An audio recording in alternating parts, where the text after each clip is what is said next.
Eine Nachricht hatte uns neugierig gemacht. David, der gottlose Schuhmacher, hat in Kreuzberg ein Ladengeschäft eröffnet. Vor einem Jahr, am 20. März 2012, hatte HPD darüber berichtet. Es war eine Gründungsidee und nun stehen wir tatsächlich in Kreuzberg auf dem Innenhof und lesen das Ladenschild Atheist Shoes. Ein Programm, was David weiterentwickelt hat, und wir haben uns verabredet zu einem Gesprächstermin, was in diesen wenigen Monaten eigentlich geschehen ist und wie erfolgreich seine Idee wurde. Wir treffen ihn im Geschäft in Kreuzberg in der Ritterstraße und freuen uns auf ein Gespräch mit ihm. Er sortiert dort die Schuhe und dann kommt er zu uns herüber.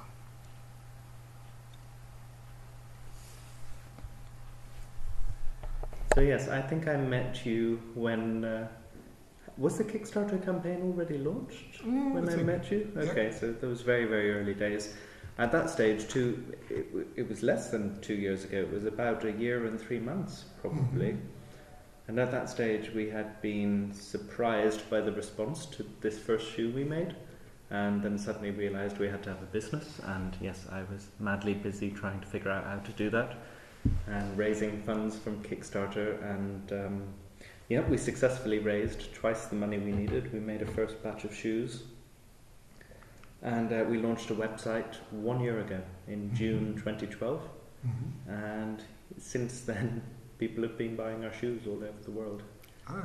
Mostly in America, but also Asia, throughout Europe, a lot in Scandinavia, not too many in Britain. I don't think we've promoted ourselves there, and they're all so comfortable with atheism already, I guess.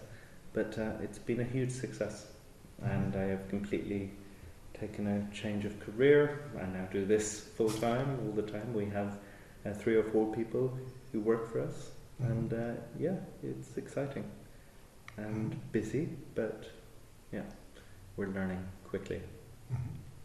But what's the idea not only to be in the shop in the internet, but to make a real shop? It's not too important to us to have a real shop. What we wanted first and foremost was one space which was all ours, and so we can warehouse the shoes, we can have my office in the same place, and also if customers find us on the internet and want to come and meet us, we can make appointments. So it's kind of a hidden shop. We didn't want a shop where people can walk in off the street too frequently, because there aren't enough of us to handle that yet. We're too small, and we're still too busy with the online business. But we want occasional customers, and that's what I think we get here. So that's the reason it's not at the street front, but it's in the court, in the yard. It's one of the reasons. We were a little bit afraid if we were on the street, we would get a lot of philosophers walking in every day and talking the existence of God. And actually, something that we're not terribly interested in is debating the existence of God. We are atheists, and now what's next? We're about making nice-looking shoes and making a beautiful aesthetic experience, not about debating things. So yes, we're a little bit hidden here, but we're also here because there's a very lovely creative community, and they only allow interesting small local brands to move in here. So there's a lot of nice people, nice friends around us. And it's only shoes you're producing, only or shoes. Basket or something like that? It's only shoes? Yes, I think it would be a little insincere of us if we suddenly started merchandising atheism with t-shirts and bags and mugs and things. People are already doing that, and they do it in a funny way, but we love shoes, so we're staying faithful to that. We are going to do slippers very soon. I guess that's the same kind of territory, feet. And maybe one day, because we love working with leather, we may do bags and stuff as well, but it will not be like suddenly we have a big atheist product range and trying to maximize our income that way. Oh, that's fine. I was thinking we will go a little around and look at the shoes. Okay.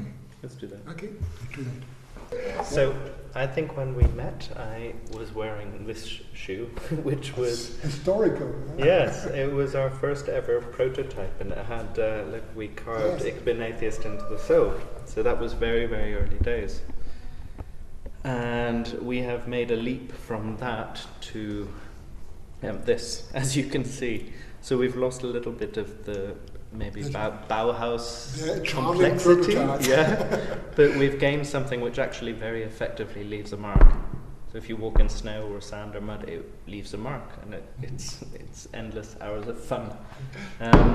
We had to also make the jump from producing in Berlin with leathers we could control and which were very expensive, and everything was very beautifully and carefully done. We had to find a partner in Portugal, which was nerve-wracking, but we did it. We have a shoe which we think is actually better quality than our original prototypes.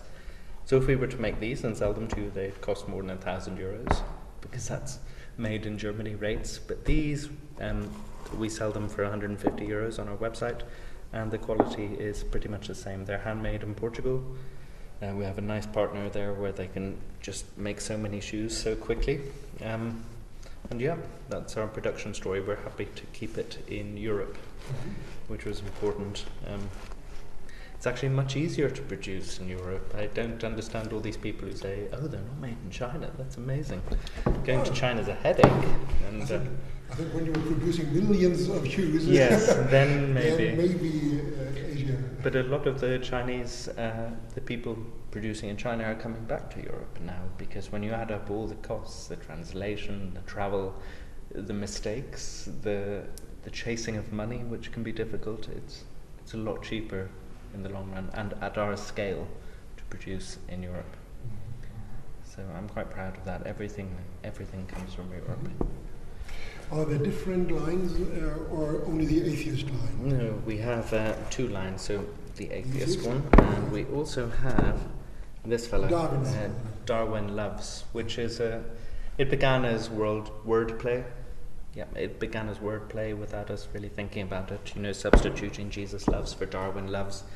But I've been forced to defend it from attacks that Darwin wasn't a true atheist and so on. So I've post-rationalized the logic that Darwin's discovery was perhaps the most love-espousing discovery in the history of humanity. Evolutionary theory, it's all about sex and love, and it's just a beautiful thing.